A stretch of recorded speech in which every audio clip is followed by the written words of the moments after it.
عطا کیا جاتا ہے اس بندے کو جو مسجد جا کر باجماعت نماز ادا کیا کرتا ہے۔ کیا بات ہے حضرت۔ اور ساتھ ہی ساتھ آپ سنیں اللہ تبارک و تعالیٰ اور اس کے پیارے حبیب صلی اللہ علیہ وسلم ارشاد فرماتے ہیں کہ آج جو تقریب رکھی گئی ہے مسجد کی چھت کے ڈھلائی کے سلسلے میں، تو یقیناً بہت سارے ہمارے بھائیوں نے اس میں خرچ بھی کیا ہوگا، آپ نے چندہ بھی کیا ہوگا۔ ہمارے امام صاحب نے بہت محنت و مشقت کے بعد اتنا عظیم الشان اتنا بڑا کام انجام دینے جا رہے ہیں۔ آپ سوچتے ہوں گے ہم مسجد میں خرچ کر رہے ہیں کیا ہمارا پیسہ ضائع جا رہا ہے، ہم اس نیک کام میں خرچ کر رہے ہیں کیا ہمارا پیسہ بیکار جا رہا ہے؟ نہیں میرے عزیز، مصطفیٰ کی حدیث سنو، میرے نبی ارشاد فرماتے ہیں من بنا للہ مسجداً بنا اللہ لہ بیتاً فی الجنہ، جو شخص اللہ کے گھر کو بنائے گا، جو شخص مسجد تعمیر کرے گا، جو شخص مسجد کے تعمیر میں خرچ کیا کرے گا، پروردگار عالم جنت میں اس کے لیے عالیشان محل تعمیر کر دے گا۔ نعرہ تکبیر، نعرہ رسالت، مفتی عبدالسلام صاحب قبلہ۔ آپ یہ نہ سوچیں، آپ یہ نہ سوچیں کہ ہمارا پیسہ ادھر ادھر ضائع ہو رہا ہے۔ نہیں میرے عزیز، آپ خوش قسمت ہو، آج دنیا کا انسان ڈی جے میں خرچ کر رہا ہے، آج دنیا کا انسان فیسٹ میں خرچ کر رہا ہے، آج دنیا کا انسان پارٹی میں خرچ کر رہا ہے۔ ابھی آپ نے دیکھا ہوگا 2026 کا نیا سال آیا، 31 دسمبر کی رات آئی تو ہمارے نوجوانوں نے کیا کیا؟ کچھ منچلے نوجوان وہ تھے 31 دسمبر کی نائٹ کو چوک چوک پر ڈی جے بجا کر گانا گا رہے ہیں، ناچ کود میں پیسے کو ضائع کر رہے ہیں، فیسٹ کر رہے ہیں۔ قسم خدا کی پچھم نیکڑا کے زندہ دل مسلمانوں، آپ ان لوگوں میں سے نہیں ہو جو نئے سال کے موقع پر ناچنے والے ہو، نئے سال کے موقع پر ڈی جے بجانے والے ہو، بلکہ اللہ نے آپ کو توفیق دیا کہ نیا سال آیا تو آپ اپنے رقم کو، اپنے پیسے کو اللہ کے گھر کے تعمیر میں خرچ کر رہے ہو۔ بڑے خوش قسمتی کی بات ہے، بڑے نصیبے کی بات ہے۔ یہ خوش قسمتی، یہ دولت ہر کسی کے حصے میں نہیں آتی، لیکن میرا عزیز ایک بات ہمیشہ یاد رکھنا، مسجد بنا لینا، مسجد بنا لینا یہ کمال کی بات نہیں ہے، مسجد کو آباد رکھنا یہ کمال کی بات ہے۔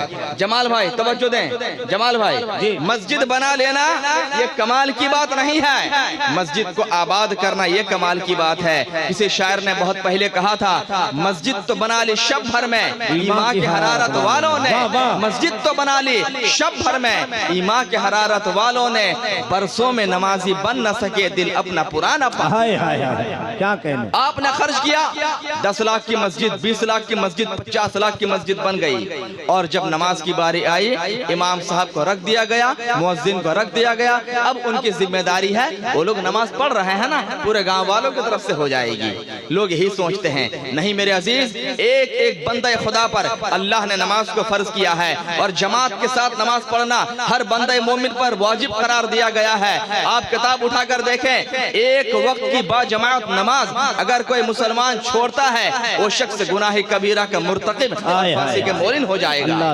ایک وقت کی نماز اگر چھوڑے گا، اور ہمارا اور آپ کا حال کیا ہے؟ اللہ ماشاءاللہ، ہم تو آئے دن با جماعت کیا، ہم تو گھروں میں بھی نماز نہیں پڑھتے۔ میرے عزیز نماز کی پابندی کیا کریں، یہی وہ نماز ہے جس نماز کی پابندی کر کے آدمی اللہ کا قرب حاصل کرتا ہے، یہی وہ نماز ہے جس نماز کی برکت سے گھر میں برکتوں کا نزول ہو جایا کرتا ہے، یہی وہ نماز ہے جس کی بدولت اللہ تبارک و تعالیٰ بیماری سے شفا دیا کرتا ہے، یہی وہ نماز ہے جس کے بدولت کل بروز قیامت جب پوری دنیا کے لوگ پریشان ہوں گے، اہل محشر پریشان ہوں گے، کوئی سایہ نہ ہوگا، کوئی پوچھنے والا نہ ہوگا، باپ بیٹے سے بھاگے گا، ماں بیٹی سے بھاگے گی، بھائی بھائی سے بھاگے گا، کوئی پرسان حال نہیں ہوگا، کوئی ایک نیکی دینے والا نہیں ہوگا۔ اس وقت اس گرمی کے ماحول میں اگر کوئی آپ کی مدد کرے گی تو وہ نماز ہوگی، یہی فجر کی نماز ہوگی، آپ کے سر کا سایہ بنے گی، یہی ظہر کی نماز ہوگی، آپ کے لیے پیاس کو بجھانے والی بنے گی، یہی عصر کی نماز ہوگی، آپ کے لیے نور بن جائے گی، اور آپ کا چہرہ اہل محشر کے سامنے منور و مجلہ ہوتا ہوا نظر آئے گا۔ سبحان اللہ، سبحان اللہ۔ صرف مسجد بنا کر، کیا اچھی بات ہے حضرت، مسجد بنا کر ہاتھ میں ہاتھ دھر کر نہ بیٹھ جائیں کہ مسجد تو ہم نے بنا لی، نماز پڑھنا بھی آپ ہی کی ذمہ داری ہے، مسجد کو آباد کرنا بھی آپ ہی کی ذمہ داری ہے، اور ساتھ ہی ساتھ مسجد کے امام صاحب کا ادب و احترام کرنا، ان کی دیکھ ریکھ بھی آپ ہی کی ذمہ داری ہے۔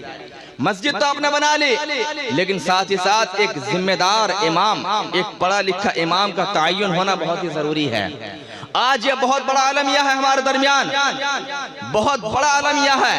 ہمیں ہر چیز مہنگا چاہیے، فون ہو تو مہنگا چاہیے، ڈریس ہو تو مہنگا چاہیے، جلسے کی تقریب ہو تو اچھے سے اچھا ڈیکوریشن ہونا چاہیے، مائک مہنگا چاہیے، نعت خواں مہنگا چاہیے، خطیب مہنگا چاہیے. لیکن جب امام تلاش کرنے کی باری آتی ہے، حضرت دیکھیے نا 4000 میں کوئی امام ملے گا؟ 4000 کا امام تلاش کرتا ہے آدمی، 5000 کا امام تلاش کرتا ہے آدمی. میرے عزیز کتنا افسوس کا مقام ہے. ارے خطیب مہنگا نہ ہو کوئی فرق نہیں پڑے گا، نعت خواں مہنگا نہ ہو کوئی فرق نہیں پڑے گا، ڈیکوریشن مہنگا نہ ہو کوئی فرق نہیں پڑے گا. لیکن اگر امام مہنگا نہیں ہوا، امام اچھا نہیں ہوا، اچھی تلاوت کرنے والا نہیں ہوا، تو آپ کی ساری زندگی کی نماز برباد اور بیکار ہوتی بھی نظر آئے گی. حق ہے، حق ہے، حق ہے. ہم ہر چیز مہنگی تلاش کرتے ہیں کہ اس میں یہ کوالٹی ہو، اس میں یہ کوالٹی ہو، ڈریس ہمارا کوالٹی فل ہونا چاہیے، گاڑی ہماری برانڈڈ ہونی چاہیے. حتیٰ کہ لوگ جوتا اور پتہ نہیں کیا کیا برانڈڈ پہنتے ہیں حضرت، کیا کیا لوگ برانڈڈ پہنتے ہیں. لیکن جب امام کی باری آتی ہے لوگ برانڈ کو بھول جاتے ہیں. یہ بات یاد رکھو، اگر 4000 دے رہے ہو تو 4000 کا امام بھی 4000 والا ہی ہوگا، یاد رکھنا. اور اگر آپ 15000 دے رہے ہو تو امام واقعی میں 15000 والا ہوگا. کیونکہ کوئی بھی قابل پرسنالٹی اہل علم جس کے اندر علم ہوگا واقعی میں، وہ اتنے کم میں امامت کرنے کو راضی نہ ہوگا. میں اس لیے پیسے پر آیا کیونکہ امامت کا پیسہ لینا مطابق بہار شریعت جائز اور درست ہے. تو بلا شبہ آپ ہر چیز اگر مہنگا تلاش کر رہے ہو تو امام بھی اپنے لیے اچھا. بہت اچھا پیغام، کیا بات ہے. امام مہنگا تلاش کرو، وہی امام آپ کو مسئلہ بھی بتائے گا، وہی امام آپ کی اصلاح بھی کرے گا، وہی امام آپ کو گناہوں سے بچاتا ہوا نظر آئے گا. کیونکہ یاد رکھو آج دنیا میں کوئی کسی کا خیر خواہ نہیں ہے، فقط علماء کے، فقط آپ کے امام کے. یہی امام ہوتے ہیں جو جمعہ کے مسجد میں منبر پر کھڑے ہو کر آپ کو پیغام مصطفیٰ سناتے ہیں. اے لوگو سنو، شراب پینا حرام ہے. اے لوگو سنو، جوا کھیلنا حرام ہے. اے لوگو سنو، زنا کرنا حرام ہے. کوئی کسی کو روکنے والا نہیں ہے، لیکن قوم کا درد رکھنے والا ایک ذمہ دار عالم، ایک ذمہ دار امام ہمیشہ آپ کو برائی سے روکتا ہوا نظر بہت آئے گا. اچھے، بہت اچھے، بہت اچھے. لیکن اگر آپ کا امام ویسا ہی ہوا تو وہ نہ خود پڑھنا جانتا ہے اور نہ کوئی مسئلہ جانتا ہے، وہ آپ کی اصلاح کیا کرے گا؟ اس کو تو خود اصلاح کی ضرورت ہے، اس کو تو خود اصلاح کی ضرورت ہے. نہ قرآن کی تلاوت اس کی درست ہوگی، نہ نماز کا مسئلہ معلوم ہوگا، وہ کیا امامت کرے گا؟ اور جو بندہ، جو امام نماز کے مسائل نہیں جانتا وہ امامت کا لائق نہیں ہے. علماء یہاں ذمہ دار علماء بیٹھے ہیں، حق ہے. آپ ذمہ دار علماء سے پوچھ سکتے ہیں کہ اگر اس کو نماز کے مسائل معلوم نہ ہو، تلاوت قرآن ٹھیک سے نہ کر پاتا ہو تو وہ امامت کے لائق نہیں ہوتا ہے. میرے عزیز کہنے کا مطلب یہ ہے اپنے بچوں کو بھی پڑھائیں، ذمہ دار عالم دین بنائیں. آج بڑے افسوس کے ساتھ کہنا پڑتا ہے کہ مدارس کا حال دیکھا الا ماشاءاللہ، مدرسہ لوگ بچوں کو اس لیے بھیجتے ہیں، کیا کہتے ہیں معلوم ہے؟ مدرسہ قادریہ بحمدہ تعالی آپ کے سامنے، میں وہاں کا صدر مفتی ہوں. لوگ میرے پاس آتے ہیں، حضرت اس بچے کا ایڈمیشن کر لیجئے. کیوں؟ مقصد یہ نہیں کہ عالم دین بنانا ہے، مقصد باپ ماں یہ بول کر جاتے ہیں حضرت گھر میں بہت بدماشی کرتا ہے، سنبھال نہیں پاتے ہیں، اس کو آپ مدرسہ میں رکھ لیجئے، مار کے کوٹ کے اس کو آدمی بنا دیجئے. نیت دیکھیں. حالانکہ بخاری شریف کی پہلے حدیث سے میرے مصطفیٰ ارشاد فرماتے ہیں انما الاعمال بالنیات، عمل کا دار و مدار نیت پر ہوتا ہے. آپ بچوں کو دیں اللہ کی رضا کے لیے دیں، رسول اللہ کی رضا کے لیے دیں. لیکن لوگ اس لیے دیتے ہیں کہ بدماش بچہ ہے، سنبھالے نہیں سنبھلتا، لاؤ اس کو مدرسے کے حوالے کر دو، اب یہ علماء کے ماتھا سر کو کھائے گا، ان کا بھیجا خراب کرے گا، یہی لوگ اس کو مار کوٹ کے ٹھیک کریں گے. اور جو اچھا بچہ ہے، جو ٹیلنٹڈ بچہ ہے، جو ذہین بچہ ہے، وہ کہاں جائے گا؟ وہ جائے گا ڈاکٹر بننے کے لیے، وہ جائے گا انجینئر بننے کے لیے، وہ جائے گا پروفیسر بننے کے لیے. جو کند ذہن بچہ ہوگا، جو موٹا ذہن والا بچہ ہوگا، اس کو آپ مدرسے کے حوالے کر دیے. اب ذرا مجھے بتاؤ، جس کا دماغ ہی نہیں چلتا ہے وہ کیا حافظ قرآن بنے گا؟ وہ کیا عالم دین بنے گا؟ میرے عزیز اپنے اچھے بچوں کو جو عادت کے اعتبار سے بھی اچھے ہوں، اعلیٰ ذہن کے مالک ہوں، ان کو آپ مدرسے کے حوالے کرو. کل چل کے وہی بچہ جب عالم دین بنے گا تو سرکار غوث اعظم کا غلام بنتا نظر آئے گا، سرکار غریب نواز کا غلام بنتا نظر آئے گا۔ یہ بدماش بچے کسی قابل نہیں ہو سکتے۔ آج آپ اگر دیکھ رہے ہیں کوئی غوثیت کے منصب پر فائز ہے، کوئی غریب نواز کے منصب پر فائز ہے، تو ایسے ویسے بچے نہیں تھے، بلکہ یہ ایسے اعلیٰ ذہن والے بچے تھے کہ سرکار اعلیٰ حضرت فرماتے ہیں کہ جب کوئی بات مجھے کہنی ہوتی تو سب سے پہلے میرے ذہن میں وہ بات عربی میں آتی، اس کو مجھے ٹرانسلیٹ کر کے اردو میں بولنا پڑتا تھا۔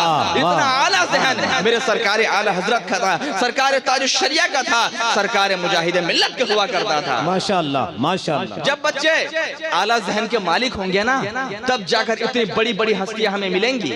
لیکن ہم نے سوچ رکھا ہے کہ جو بچہ کسی لائق نہ ہو، کسی قابل نہ ہو، اسی کو مدرسے کے حوالے کر دیا جائے۔ نہیں میرے عزیز، اپنے اچھے بچوں کو جو ذہین و فتین ہو ان کو مدرسے کے حوالے کرو، تب جا کے جمال اختر بھائی جیسا ناظم آپ کو ملے گا، سید ثابت علی قادری جیسا امام آپ کو ملے گا، آپ کو بڑے بڑے علماء ملیں گے، آپ کو بڑے بڑے فقہاء ملیں گے جو آپ کے اصلاح بھی کریں گے اور آپ کو صراط مستقیم پر چلانے کی تلقین بھی کرتے ہوئے نظر آئیں گے۔ ایسے ہی آج بہت بڑا فقدان ہے علماء کا، بہت بڑا فقدان ہے۔ آج پورے قوم کی توجہ اسی بات پر ہے کہ بس ہم اسٹیج والا کسی طریقے سے بن جائیں، مجھے تقریر کرنا آ جائے، مجھے نعت پڑھنا آ جائے، میں پیسہ کمانا سیکھ جاؤں، بس یہی مقصد رہ گیا ہے۔ نہیں میرے عزیز، عالم بننے کا مقصد فقط تقریر کرنا نہیں ہے، فقط نعت پڑھنا نہیں ہے، بلکہ عالم تو نبی کے علوم کا وارث ہوا کرتا ہے۔ کیا کہنے، عالم کا مقام تو اتنا اونچا ہوتا ہے، میرے نبی ارشاد فرماتے ہیں ایک عالم صادق جو عالم ربانی ہوتا ہے اس کا مقام تو اتنا اونچا ہوتا ہے کہ یہ آسمان میں اڑنے والے پرندے اس کے لیے مغفرت کی دعا کیا کرتے ہیں، سبحان اللہ، بل کے اندر گھومنے والی چیٹیاں اس کے لیے مغفرت کی دعا کرتی ہیں، جنگل میں گھومنے والے درندے علماء کے لیے مغفرت کی دعا کیا کرتے ہیں۔ میرے عزیز، یہ علماء انبیاء کے علوم کے وارثین ہوتے ہیں۔ ایسے آج بڑے بڑے علماء اٹھا لیے جا رہے ہیں، ایسے وقت میں ضرورت ہے بہترین علماء کی۔ خطبہ بہت ہو گئے، شورا بہت ہو گئے، اب ہمیں درسگاہ والا عالم چاہیے۔ اپنے بچوں کو مدرسہ بھیجیں، اس نیت سے بھیجیں کہ میرا بچہ عالم دین بنے گا، اپنی بھی اصلاح کرے گا اور پورے سماج کی اصلاح کرتا ہوا نظر آئے گا۔ سبحان اللہ سبحان اللہ، نعرہ تکبیر، نعرہ رسالت، سبحان اللہ۔ آج کتنا بڑا فقدان دیکھیں نا، آخرکار قیامت کی نشانی بالکل ہمارے سامنے ہے۔ میرے آقا علیہ السلام نے ارشاد فرمایا قیامت کی نشانیوں میں سے ایک بہت بڑی نشانی یہ ہے کہ علم اٹھا لیا جائے گا۔ کیا نشانی ہے؟ علم اٹھا لیا جائے گا۔ صحابہ نے پوچھا یا رسول اللہ، علم اٹھانے کا مطلب کیا ہے؟ کیا کتابیں سفید ہو جائیں گی؟ کیا قرآن پاک بلینک ہو جائے گا؟ کیا کتابوں کو آسمان میں اٹھا لیا جائے گا؟ میرے آقا مسکرانے لگے۔ آقا ارشاد فرماتے نہیں، علم اٹھانے کا مطلب علم والے علماء کو اٹھا لیا جائے گا۔ قیامت کی نشانی ہے یہ، علم والے علماء کو اٹھا لیا جائے گا، یہی قیامت کی نشانی ہے۔ آج دیکھیں ہماری نگاہوں کے سامنے کچھ ہی سالوں کے اندر تاجدار اہل سنت حضور سیدی سرکار تاج الشریعہ دنیا سے اٹھا لیے گئے ہیں۔ ماضی قریب میں 1 ہفتہ 10 دن کے اندر حضور نواز مجاہد ملت، حضور حبیب ملت دنیا سے پردہ فرما گئے ہیں۔ یہ سب قیامت کی نشانی ہی تو ہے، بڑے بڑے علماء کا اٹھ جانا قیامت کی نشانی ہے۔ لیکن میرے عزیز، آپ فکر نہ کرنا، آپ پریشان نہ ہونا کہ تاج الشریعہ چلے گئے، اہل سنت کو کون سنبھالے گا؟ حبیب ملت چلے گئے، اہل سنت کو کون سنبھالے گا؟ نہیں نہیں، آپ کو پریشان ہونے کی ضرورت نہیں۔ حبیب ملت گئے ضرور ہیں، لیکن جاتے جاتے لاکھوں لوگوں کے سامنے یہ پیغام دے کر گئے، میں تو جا رہا ہوں لیکن اے میرے مریدوں سنو، اے میرے چاہنے والوں سنو، میں نے تمہیں غوث اعظم کے حوالے کر دیا۔ تمہارے سروں پر سرکار غوث اعظم کا دست شفقت ہے، دست کرم ہے، وہی پردہ غیب سے تمہاری مدد فرمایا کریں گے۔ واہ واہ واہ، سبحان اللہ۔ اور ساتھ ہی ساتھ لوگ یہی سوچ رہے ہیں نا کہ حبیب ملت چلے گئے تو کون سنبھالے گا؟ نہیں، یہ تو ہماری اور آپ کی بات ہے کہ ہم دنیا سے جاتے ہیں تو دولت چھوڑ کر جاتے ہیں، ہمارے بیٹے ہماری دولت کے وارثین ہوتے ہیں، لیکن جو اللہ والے ہوتے ہیں، جو اولیاء اللہ ہوتے ہیں، وہ جاتے ہیں دولت نہیں چھوڑتے بلکہ اپنے علوم کے وارثین چھوڑا کرتے ہیں۔ سرکار تاج الشریعہ گئے تو اپنے بعد ہمیں قاضی ہندوستان حضور سید سرکار قائد ملت جیسے شخصیت کو لے کر گئے۔ سبحان اللہ۔ سرکار حبیب ملت گئے تو اپنے بعد اپنا سچا پکا جانشین حضور حبیب رضا حبیبی کو ہمارے درمیان چھوڑ کر چلے گئے۔ آپ سوچتے ہوں گے بچہ ہے، آپ بچے کو مت دیکھو، لیکن یہ دیکھو بچے کا باپ کون ہے، بچے کا دادا کون ہے، بچے کے نانا کون ہے۔ حبیب رضا حبیبی اگرچہ بچے ہیں لیکن ان کے اوپر فیضان سرکار مجاہد ملت کا برس رہا ہے، سرکار مفتی اعظم ہند کا برس رہا ہے، اور سرکار غوث اعظم کا فیضان برستا ہوا نظر آ رہا ہے۔ بے شک۔ اور حضور حبیب ملت دنیا سے جاتے جاتے بھی پیغام دے کر گئے ہیں کہ میرے بعد میرا جانشین حضور حبیب رضا حبیبی ہوں گے۔ یہ ویسے نہیں ہیں، آپ سوچتے ہوں گے کیا ابھی چھوٹے ہیں کیسے کیا کریں گے، نہیں، حضور حبیب رضا حبیبی کی محبت حقیقت میں حضور حبیب ملت کی محبت ہے۔ آپ ان سے محبت کرو گے تو حبیب ملت سے محبت ہوگی، اور حبیب ملت کی محبت سرکار مجاہد ملت کی محبت ہے۔ یہ غلامان مجاہد ملت کمیٹی ہے، اس لیے بات میں آپ کو پیش کر دیے دیتا ہوں، حضور حبیب رضا حبیبی سے ٹوٹ کر محبت کرو۔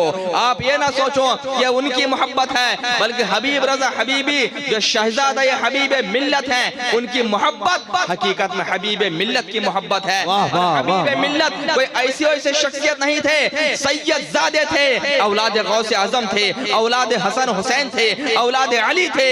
جو حضور حبیب رضا حبیبی سے محبت کرے گا بس سلسلہ در سلسلہ وہ گویا کی حضرت حسنین کریمین سے محبت کر رہا ہے، حضرت علی سے محبت کر رہا ہے۔ سب سے بڑھ کر بات یہ ہے کہ رسول اعظم سے محبت کر رہا ہے۔ یا رسول اللہ تیری نسل پاک میں ہے بچہ بچہ نور کا، تیری نسل پاک میں ہے بچہ بچہ نور کا، تو ہے عین نور تیرا سب گھرانہ نور کا۔ سبحان اللہ۔ نعرہ تکبیر، نعرہ رسالت، فیضان مولا علی، فیضان اعلی حضرت، فیضان حضور مجاہد ملت۔ علماء سے محبت کریں بھائی، چائے کی دکان پر بیٹھ کر اپنے امام کی برائی نہ کیا کریں۔ یہ علماء ایسے نہیں بنتے ہیں۔ ہزاروں سال نرگس اپنی بے نوری پر روتی ہے، بڑے مشکل سے سوکھی روٹی کھا کر، 15 سال دال روٹی کھا کر، ٹوٹی چٹائی پر بیٹھ کر رات 1-2 بجے تک کتاب کا رٹا مار مار کر ایک آدمی عالم کے دستار بندی لیتا ہے۔ آپ کو یقین نہیں آتا، جامعہ اشرفیہ مبارک پور جہاں سے میری فراغت ہوئی، ابھی اس کی ویڈیو سوشل میڈیا پر آ رہی ہے، دیکھیے رات کے 1-2 بجے بھی بچے امتحان کی تیاری کر رہے ہیں، فائنل ایگزام وہاں پر آنے والا ہے، پوری مسجد کوہرا اور کواسا سے بھر گیا ہے، لیکن بچے رات 2 بجے تک بیٹھ کر قرآن پڑھ رہے ہیں، حدیث پڑھ رہے ہیں۔ کیوں پڑھ رہے ہیں؟ اپنی ذات کی خاطر پڑھ رہے ہیں، دولت کمانے کے لیے پڑھ رہے ہیں، شہرت کمانے کے لیے پڑھ رہے ہیں؟ نہیں میرے عزیز، ان کے پڑھنے کا مقصد یہ ہے کہ جو دین میرے مصطفیٰ لائے تھے اس دین کی تبلیغ ہو جائے، اس دین کی نشر و اشاعت ہو جائے، اور یہ علماء اپنی ذمہ داری سمجھ کر اپنے قوم کی اصلاح کریں تاکہ رسول اللہ کی بارگاہ سے ان سب کو فیضان ملتا ہوا نظر آئے۔ تو علماء سے محبت کریں، اپنے اماموں سے محبت کریں۔ بڑی محنت سے یہ علماء عالم ربانی بنتے ہیں، عالم دین بنتے ہیں۔ علماء کی برائی، علماء کے بارے میں کوئی ایسی بات زبان سے نہ نکالیں جو آپ کو تباہی کے دہانے تک پہنچا دے۔ جو جہاں ہے اپنی جگہ پر آفتاب ہے، یہ نبی کے علوم کے وارثین ہوتے ہیں، تو نبی کا وارث سمجھ کر کم از کم ان کی تعظیم ضرور کیا کریں، اور بالخصوص جب آل نبی ہو، اولاد علی ہو، تو بالخصوص ان کی محبت ہمارے لیے اور زیادہ ضروری ہے، ان کی تعظیم و توقیر ہمارے لیے اور زیادہ ضروری ہو جایا کرتی ہے۔ بہت مختصر سے مدت میں حضرت سید ثابت علی قادری صاحب نے اتنا بڑا کارنامہ انجام دیا کہ مسجد کی چھت کی ڈھلائی ہونے والی ہے، یہاں کے نوجوانوں کو ایکٹیو کیا، اتنا بڑا پروگرام کر دیا، یہ کم بڑی بات نہیں ہے۔ مفتی اور صاحب اتنے ایک گزارش ہے، آپ بھی رہیں گے کل چھت ڈھلائی میں، اور جتنے لوگ آئے ہیں سب مل کے رہیں گے تو میرے لیے بہت خوش نصیبی بات ہے۔ انشاءاللہ۔ تو بلا شبہ یہ بہت بڑا کام حضرت نے انجام دیا، اس کے لیے آپ پورے پچھم نیکڑا والے اور خود ان کے ساتھ بشمول امام صاحب قابل مبارکباد ہیں۔ اللہ پاک سب کو دارین کی سعادتوں سے مالا مال فرمائے۔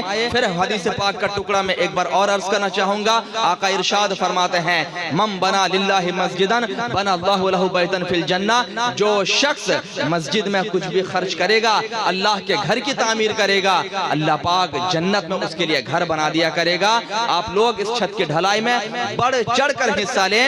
کوئی یہ نہ سوچے کہ وہ شخص 1 لاکھ دیا میں کچھ نہیں دے پا رہا ہوں, غریب آدمی نہیں. اگر 1 دانہ بھی آپ دیں گے, 1 روپیہ بھی آپ اللہ کی راہ میں دیں گے, کیا پتا اللہ کو کون سی ادا آپ کی پسند آ جائے. اس لیے جس طرح ہو سکے اس نیک کام میں بڑھ چڑھ کر حصہ لیں اور صدقہ جاریہ سمجھ کر اس کو کریں. اپنے مرحومین کے نام سے بھی آپ صدقہ نافلہ کر سکتے ہیں.